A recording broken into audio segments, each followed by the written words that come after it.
Very good morning to all of you students. आज हम आपका नया चैप्टर विद्युत शुरू करने वाले हैं। विद्युत जिसे इलेक्ट्रिसिटी भी कहते हैं।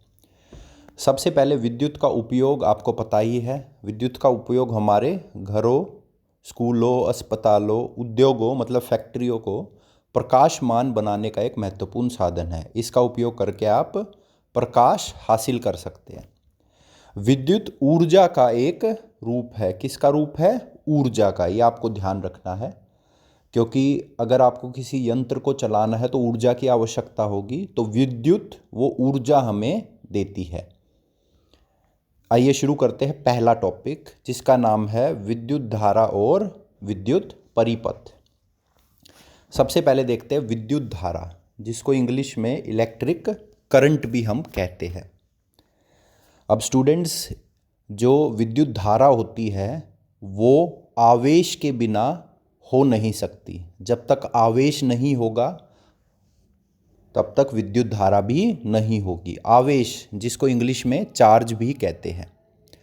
अब इसके बारे में आपने कक्षा 9वीं में भी और उससे पहले भी थोड़ा बहुत पढ़ा हुआ है। तो आवेश दो प्रकार के होते हैं, आपको भी पता है। एक होता है धनात्मक और दूसरा होता है ऋणात्मक। धनात्मक मतलब पॉजिटिव, ऋणात्मक मतलब नेगेटिव। तो आवेश कितने प्रकार के हैं? दो प्रकार के हैं। आवेश ही धारा के प्रवाह के लिए उत्तरदायी होते हैं। तो इन्होंने देखो, ये बात बहुत इंपॉर्टेंट है। जो आवेश होता है वही विद्युत धारा के प्रवाह के लिए उत्तरदायी है। जब तक आवेश नहीं होगा विद्युत धारा भी प्रवाहित नहीं होगी। सेलों में आवेश संचय रहता है। सेल या बैटरी जो हमारी होती है, सेल या बैटरी, उसमें आवेश संचय रहता है। संचय मतलब भंडारित रहता है। आवेश का भंडारण होता है सेल या बैटरी के अंदर। अगर सेल और बैटरी को आप किसी यंत्र में लगाओगे तो उसके अंदर बहुत सारे आवेश होता है, और वो आवेश जब यंत्र में प्रवाहित होगा तो यंत्र को ऊर्जा प्राप्त होगी और उससे यंत्र काम करने लगता है। इसे क्यू अक्षर से प्रदर्शित करते हैं। तो आवेश को अगर आपको प्रदर्शित करना है, कहीं पे लिखना है, तो आप उसके लिए कौन सा चिन्ह का उपयोग करोगे? क्यू का। अब क्यू आप छोटा भी ले सकते हैं और बड़ा भी ले सकते हैं। किसी विद्युत परिपथ में आवेश प्रवाह की दर को विद्युत धारा कहते हैं। तो यहाँ पे विद्युत धारा की एक परिभाषा आपको दी हुई है। विद्युत धारा की परिभाषा आपको दी हुई है। क्या कहता है ये? ये कहता है कि किसी परिपथ में, परिपथ आपको अच्छे से पता है क्या होता है। एक बार मैं आपको दिखा देता हूँ। ये देखिए, यहाँ पर एक परिपथ का चित्र बनाया हुआ है। परिपथ में एक तो आपकी बैटरी होती है या सेल होता है, एक आपकी कुंजी होती है जिसको आप स्विच भी कहते हो, उसके अलावा एक बल्ब लगा होता है। ठीक है, यहाँ पे एक और चीज़ दी है, एमीटर। इसके बारे में आपको बाद में बताऊंगा। तो इन सब चीज़ों को तार के माध्यम से, जो तार होता है वो आपका कॉपर का, एल्यूमिनियम का हो सकता है, उससे इन सबको जोड़ा हुआ है। तो इसे हम विद्युत परिपथ कहते हैं। और इस परिपथ में जो आवेश होता है वो एक स्थान से दूसरे स्थान तक जाता है, जिससे कि आपके विद्युत परिपथ में विद्युत का प्रवाह होता है। ठीक है, आइए चलते अब पीछे। तो देखिए, डेफिनेशन पर आते हैं दोबारा से। तो विद्युत धारा क्या होती है? किसी परिपथ में आवेश प्रवाह की दर को, आवेश आपका कितनी दर से प्रवाहित हो रहा है, इसे ही हम क्या कहते हैं? विद्युत धारा कहते हैं। जब किसी परिपथ में आवेश एक बिंदु से दूसरे बिंदु की ओर प्रवाहित होता है तो परिपथ में विद्युत धारा प्रवाहित हो रही है। तो विद्युत धारा कब प्रवाहित होती है किसी परिपथ में? जब आवेश एक बिंदु से दूसरे बिंदु तक जाता है। तो मैं आपको एक चित्र के माध्यम से इसे समझाता हूं। आइए देखते हैं।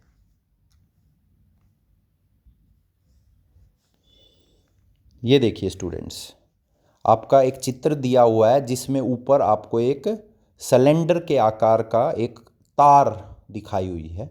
ठीक है, अब इसमें आप देखिए, ये जो बीच में छोटे छोटे गोले बने हुए हैं, ये छोटे छोटे गोले, इनको हम क्या कहते हैं? इन छोटे छोटे गोलों को, इनको हम कहते हैं इलेक्ट्रॉन। क्या कहते हैं? इलेक्ट्रॉन। अब जो इलेक्ट्रॉन होते हैं वो किसी भी तार में भरे हुए होते हैं, ठीक है। बहुत सारे इलेक्ट्रॉन किसी भी तार में आपको मिल जाएंगे, हमें दिखाई नहीं देते हैं पर ये होते हैं। अब ये इलेक्ट्रॉन आप देखिएगा उल्टी सीधी डायरेक्शन में, उल्टी सीधी दिशा में प्रवाहित हो रहे हैं। कोई लेफ्ट में जा रहा है, कोई राइट में जा रहा है, कोई ऊपर जा रहा है, कोई नीचे जा रहा है। तो यहाँ पर कोई भी विद्युत धारा नहीं है, ये ध्यान रखिएगा। अब आप कहेंगे सर आपने पीछे तो बोला था कि विद्युत धारा प्रवाहित होगी अगर आपका जो आवेश है वो एक बिंदु से दूसरे बिंदु जा रहा होगा। आप ध्यान दीजिए, यहाँ पे आपका जो आवेश है वो एक बिंदु से दूसरे बिंदु जा ही नहीं रहा है। सब के सब आवेश जब एक साथ एक बिंदु से दूसरे बिंदु जाएंगे तब विद्युत धारा प्रवाहित होगी। यहाँ पे कोई आवेश, ये देखिए ये आवेश लेफ्ट जा रहा है तो ये आवेश राइट जा रहा है, ये आवेश ऊपर जा रहा है तो ये आवेश आपका दाहिनी तरफ, ठीक है, दाएं बाएं ऐसे जाने लग रहे हैं। तो स्टूडेंट्स आपको ध्यान रखना है, जब तक सब आवेश एक दिशा में प्रवाहित नहीं होंगे विद्युत धारा नहीं होगी। तो यहाँ पे कोई भी विद्युत धारा नहीं होगी। अब आप दूसरा चित्र देखिए, ये वाला। अब इस चित्र में हमने क्या किया, ये जो आपका तार था, वायर थी, इसके ऊपर हमने एक बैटरी लगा दी और यहाँ पे एक स्विच का भी इस्तेमाल किया जिसे हमने ऑन कर दिया। अब यहाँ पर आप देख सकते हैं जो ये सब के सब आवेश है, इलेक्ट्रॉन है, वो सभी एक ही दिशा में प्रवाहित हो रहे हैं। देखिए इलेक्ट्रॉन जो कि स्टूडेंट्स कैसे होते हैं, नेगेटिव, माइनस होता है इनके ऊपर आवेश। तो जब बैटरी को आप यहाँ पे जोड़ोगे तो ये जो लेफ़्ट वाला हिस्सा है ये प्लस हो जाएगा और राइट वाला हिस्सा माइनस हो जाएगा। अब इलेक्ट्रॉन तो प्लस की तरफ आकर्षित होंगे तो सभी इलेक्ट्रॉन बाई तरफ चलने लग जाएंगे, कुछ इस तरह से आप देख सकते हैं। तो सभी इलेक्ट्रॉन एक ही दिशा में प्रवाहित हो रहे हैं, तो यहाँ पे क्या होगा, विद्युत धारा होगी, ठीक है। तो स्टूडेंट्स ध्यान रखना है, जब तक इलेक्ट्रॉन एक ही दिशा में प्रवाहित नहीं होंगे कोई विद्युत धारा नहीं होगी। पर जैसे ही इलेक्ट्रॉन मतलब आवेश एक ही दिशा में प्रवाहित होने लग जाएंगे तो विद्युत धारा वहाँ पर होगी, ठीक है। आइए अब बढ़ते हैं हमारे दोबारा से जहाँ से हम कर रहे थे। तो स्टूडेंट्स जब किसी परिपथ में आवेश एक बिंदु से दूसरे बिंदु की ओर प्रवाहित होते हैं तो विद्युत धारा परिपथ में आपकी प्रवाहित हो रही होती है। अब विद्युत धारा को किसी चिन्ह से हम प्रदर्शित कर सकते हैं और वो चिन्ह होता है हमारा आई। क्या होता है? आई। तो आई चिन्ह होता है विद्युत धारा के लिए और क्यू चिन्ह होता है आपका आवेश के लिए। ये इसे आपको ध्यान रखना है।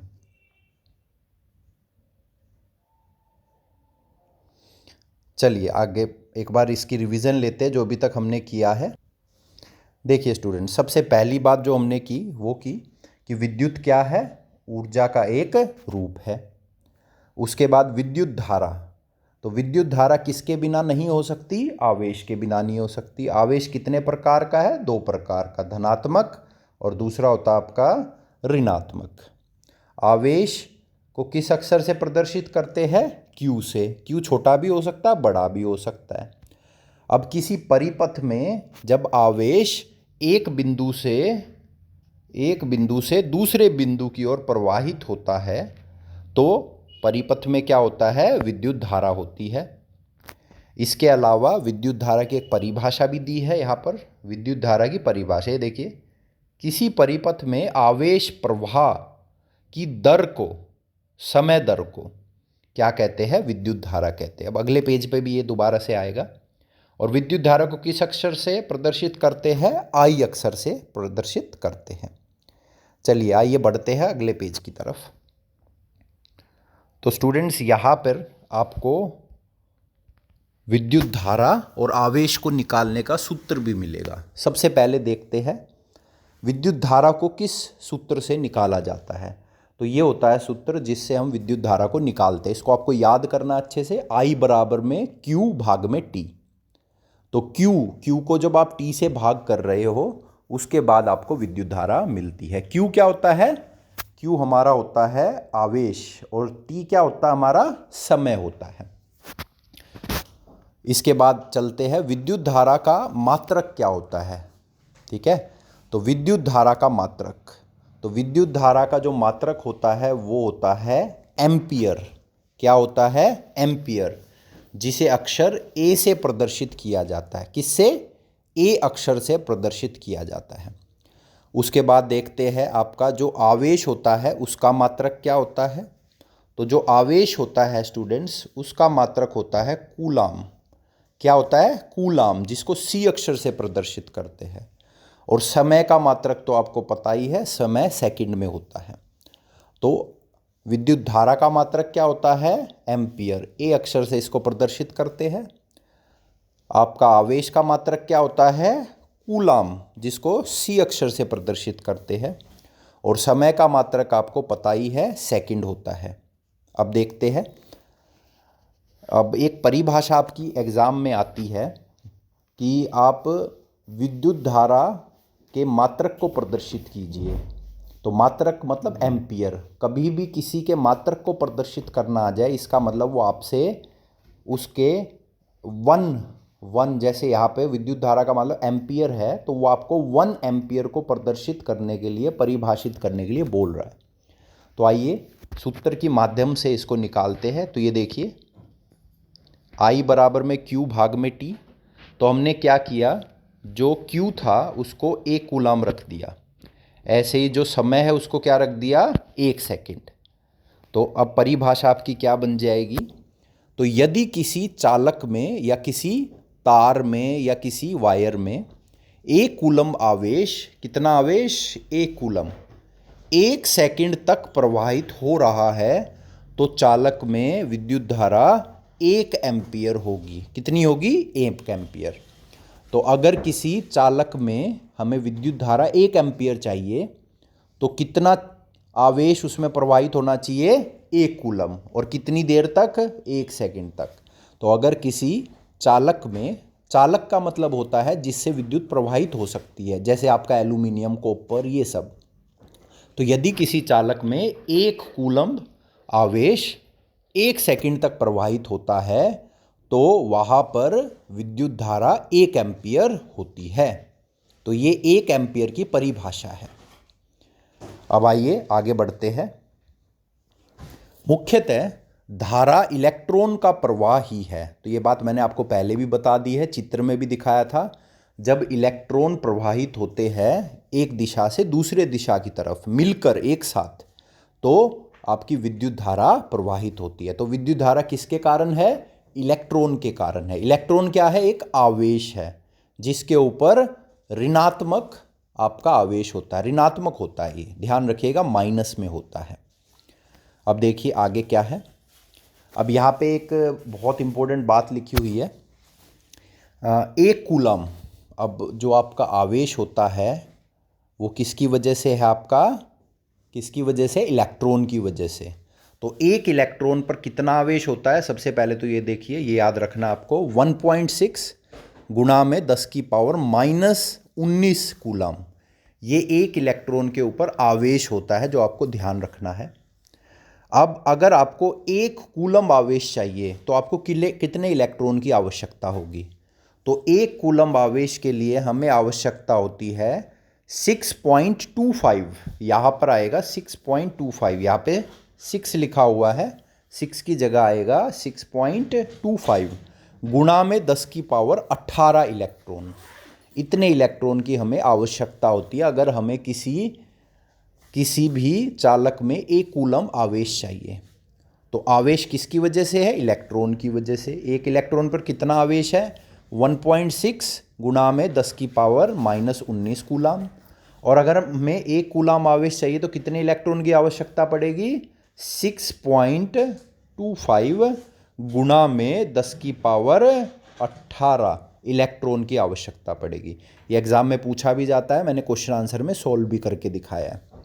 आइए अब देखते हैं आवेश को निकालने का भी क्या कोई सूत्र है। तो अभी तक हमने विद्युत धारा को निकालने का सूत्र देखा है, जो कि I होता है बराबर में Q/T। उसके बाद हमने 1 एम्पियर को परिभाषित करना सीख लिया है। अगर किसी चालक में 1 कूलम आवेश 1 सेकंड तक प्रवाहित होता है तो 1 कूलम, तो 1 एम्पियर विद्युत धारा उसमें होती है। 1 कूलम आवेश के लिए कितने इलेक्ट्रॉन की आवश्यकता है? 6.25 10 की पावर 18। और 1 इलेक्ट्रॉन पर कितना आवेश होता है? 1.6 गुणा में 10 की पावर -19। ये माइनस में होता है, ये ध्यान रखिएगा। इलेक्ट्रॉन पर जो आवेश होता है वो माइनस में होता है। अब आवेश को निकालने का भी एक सूत्र होता है, वो होता है आपका Q बराबर में NE। तो Q होता है आवेश, N होता है हमारा, N होता है इलेक्ट्रॉन की संख्या। N क्या होता है? इलेक्ट्रॉन की संख्या। E यहाँ पर क्या होता है? 1 इलेक्ट्रॉन पर जो आवेश है। अब यहाँ पर आपको माइनस लगाने की ज़रूरत नहीं होती इस फॉर्मूले में, बस आपको 1.6 गुणा में 10 की पावर -19 कूलाम ही रखना होता है। इस फॉर्मूले में हमें माइनस लगाने की आवश्यकता नहीं है। तो 1 इलेक्ट्रॉन पर कितना आवेश? 1.6 10 की पावर -19। इस सूत्र में आपको लगाने की आवश्यकता नहीं है। Q बराबर में NE। इसका उपयोग करके हम, जैसे अगर आपको निकालना है 1 कूलम आवेश के लिए कितने इलेक्ट्रॉन की आवश्यकता है, तो आप इस सूत्र से निकाल सकते हैं। तो इस सूत्र का इस्तेमाल करके हम, जैसे मान लो 5 कूलम आवेश के लिए कितने इलेक्ट्रॉन की आवश्यकता होगी, तो वो इलेक्ट्रॉन जो कि N से निकाला जाता है उसको निकाल सकते हैं। आइए अब देखते हैं, 2-3 बातें यहाँ नीचे लिखी है, इंपॉर्टेंट है। अब आप जब आपके अंकिक सवाल आएंगे तो वहाँ पर कई बार आपकी स्टेटमेंट में लिखा होता है 1 मिली एम्पियर। तो 1 मिली एम्पियर आपको पता होना चाहिए क्या होता है सबसे पहले। तो ध्यान रखिएगा, कई बार हमारे अंकिक सवाल में 1 मिली एम्पियर लिखा है तो उसका मतलब होता है 10 की पावर -3 एम्पियर। तो कहीं पे 1 मिली एम्पियर लिखा है तो उसका मतलब है 10 की पावर -3 एम्पियर। अब कई बार लिखा होता है 1 माइक्रो एम्पियर, ये इसका चिन्ह होता है लिखने का तरीका, माइक्रो एम्पियर, यू जैसा बनाते हैं और ए लिख देते हैं उसके पीछे। तो माइक्रो का मतलब होता है 10 की पावर -6 एम्पियर। तो ये आपको ध्यान रखना है, मिली का मतलब 10 की पावर -3 और माइक्रो का मतलब 10 की पावर -6। तो अभी तक हमने जो कुछ किया है एक बार जल्दी से रिवाइज करते हैं। देखिए, सबसे पहले हमने सीखा कि विद्युत क्या है? एक तरह की ऊर्जा है। उसके बाद आवेश की आवश्यकता होती है विद्युत धारा के लिए। जब तक आवेश नहीं होगा तो विद्युत धारा नहीं होगी। आवेश कितने प्रकार का? 2 प्रकार का, धनात्मक और ऋणात्मक। आवेश को किस चिन्ह से प्रदर्शित करते हैं? Q से। और उसके बाद जो विद्युत धारा होती है उसको किस चिन्ह से प्रदर्शित करते हैं? I से। इसके बाद जब परिपथ में आवेश एक बिंदु से दूसरे बिंदु की ओर जाता है या प्रवाहित होता है तो परिपथ में क्या होता है? आपका विद्युत धारा होती है। ये हमने किया। इसके बाद आपका विद्युत धारा को निकालने का कोई सूत्र है? बिल्कुल है। ये क्या होता है? I बराबर में Q भाग में T। Q क्या होता है? आवेश, और T क्या होता है? समय होता है। इसके बाद आपका, अगर आपको कहीं पे पूछ ले, और ये पूछा भी जाता है कि 1 एम्पियर को परिभाषित कीजिए, तो आपको ध्यान रखना है, अगर किसी चालक में 1 कूलम आवेश 1 सेकंड तक प्रवाहित होता है तो चालक में विद्युत धारा कितनी है? 1 एम्पियर है। एम्पियर क्या होता है? विद्युत धारा का मात्रक होता है, जिसको चिन्ह ए से हम प्रदर्शित करते हैं। इसके बाद जो विद्युत धारा होती है वो कौन से आवेश की वजह से होती है? इलेक्ट्रॉन की वजह से। जब इलेक्ट्रॉन एक बिंदु से दूसरे बिंदु तक जाते हैं तो आपका विद्युत धारा प्रवाहित होती है। अब अगर आपको 1 इलेक्ट्रॉन पर कोई आवेश पूछ ले तो कितना है? 1.6 गुणा में 10 की पावर -19 कूलाम। कूलाम क्या होता है? कूलाम होती है आपकी आवेश का मात्रक। इसके बाद अगर 1 कूलाम आपको आवेश चाहिए तो कितने इलेक्ट्रॉन की आवश्यकता है? 6.25 गुणा में 10 की पावर 18 इलेक्ट्रॉन, इतने की आवश्यकता है। क्या आवेश को निकालने का कोई सूत्र है? बिल्कुल है। Q बराबर में NE। N क्या है? यहाँ पर इलेक्ट्रॉन की संख्या है। उसके बाद जो E लिखा है, E क्या है? E है इलेक्ट्रॉन के ऊपर जो आवेश होता है, 1.6 गुणा में 10⁻⁻19। याद रखना माइनस में होता है ये, पर यहाँ लिखने की आवश्यकता नहीं होती। इसके बाद मिली एम्पियर का मतलब 10⁻³ एम्पियर, और माइक्रो एम्पियर का मतलब 10⁻⁻6 एम्पियर। तो उम्मीद करता हूँ यहाँ तक कोई दिक्कत नहीं आई होगी। अब बढ़ते हैं आगे। देखिए जल्दी सी विद्युत परिपथ देख लेते हैं क्या है। तो विद्युत परिपथ क्या होता है? विद्युत परिपथ, तो विद्युत परिपथ हमारा विद्युत धारा के एक सतत और बंद पथ को विद्युत परिपथ कहते हैं। विद्युत धारा के सतत एवं बंद पथ को क्या कहते हैं? विद्युत परिपथ कहते हैं। अब सतत का मतलब होता है कंटिन्यूअस, कंटिन्यूअस मतलब जो लगातार हो, कहीं पे टूटा ना हो। बंद का मतलब है जो आपका कहीं से भी खुला ना हो। तो विद्युत धारा के सतत एवं बंद पथ को विद्युत परिपथ कहते हैं। तो विद्युत परिपथ का एक चित्र यहाँ दिया हुआ है। तो विद्युत परिपथ में क्या क्या लगता है मैंने पहले ही बताया था। सबसे पहले तो एक बैटरी की आवश्यकता है, उसके बाद एक कुंजी मतलब स्विच, जिसको ऑन अगर आप रखोगे तो विद्युत परिपथ प्रवाहित होगा, विद्युत धारा प्रवाहित होगी।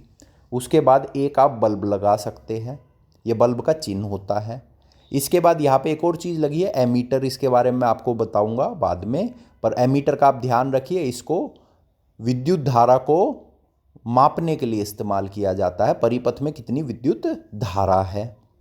ठीक है, तो ये एक विद्युत परिपथ का चित्र है, ये आपको बनाना आना चाहिए, यह पेपर में आपसे पूछा जा सकता है। तो एक बैटरी, एक कुंजी जिसको स्विच कहते हैं, एक बल्ब, उसके अलावा एक एमीटर आप दिखा सकते हैं।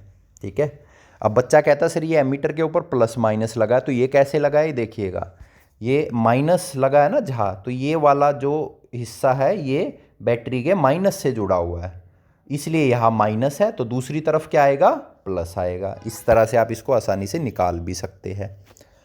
यहाँ पर के कुंजी है जो परिपथ में विद्युत धारा को बंद या खुला करती है। तो के क्या है? यहाँ पे जो के लिखा है इसको कुंजी कहते हैं या स्विच कहते हैं।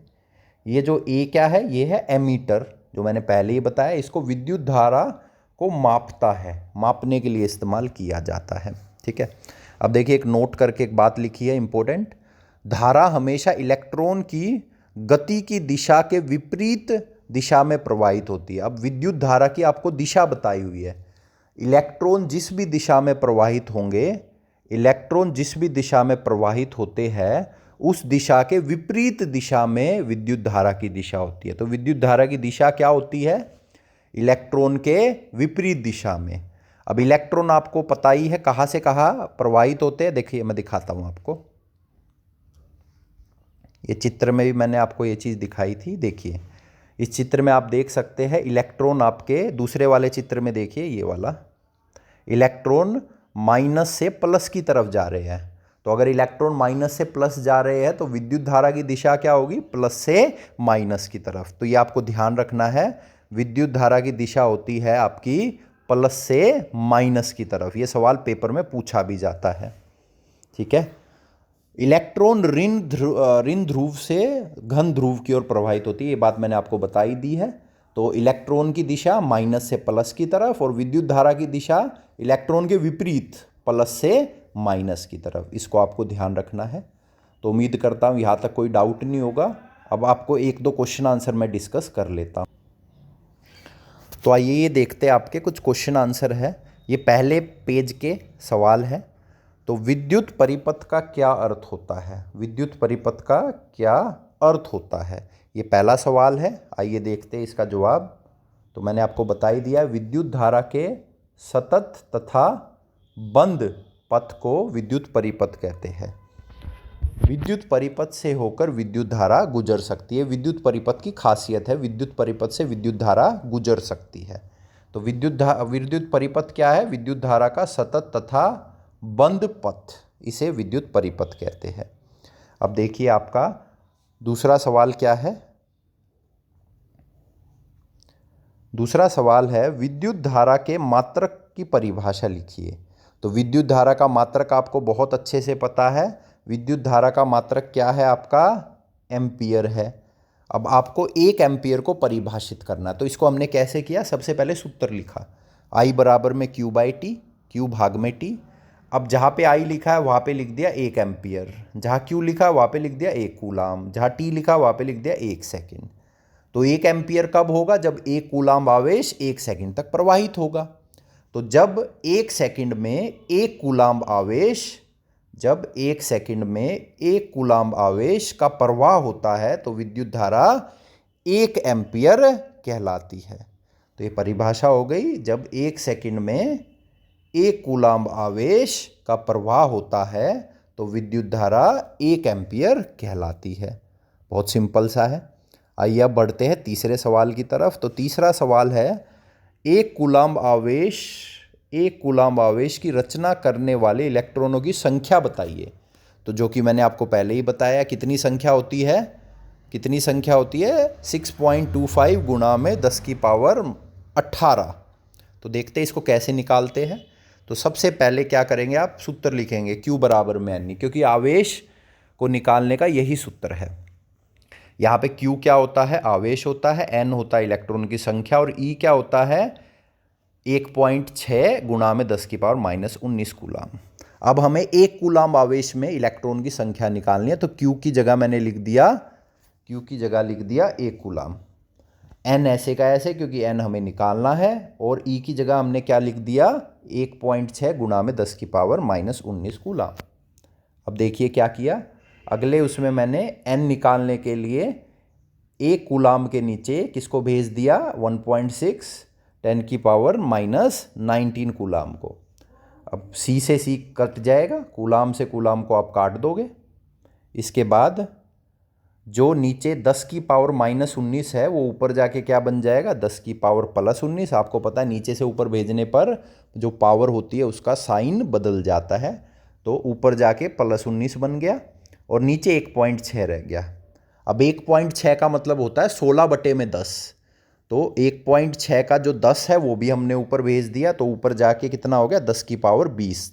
19 पहले से ऊपर था, एक 10 और ऊपर चला गया तो 20 हो गया। अब हमने इसे भाग करने के लिए क्या किया, जो 10⁻20 था उसमें से 100 निकाल लिया, 100 को अलग कर लिया, ये देखिएगा।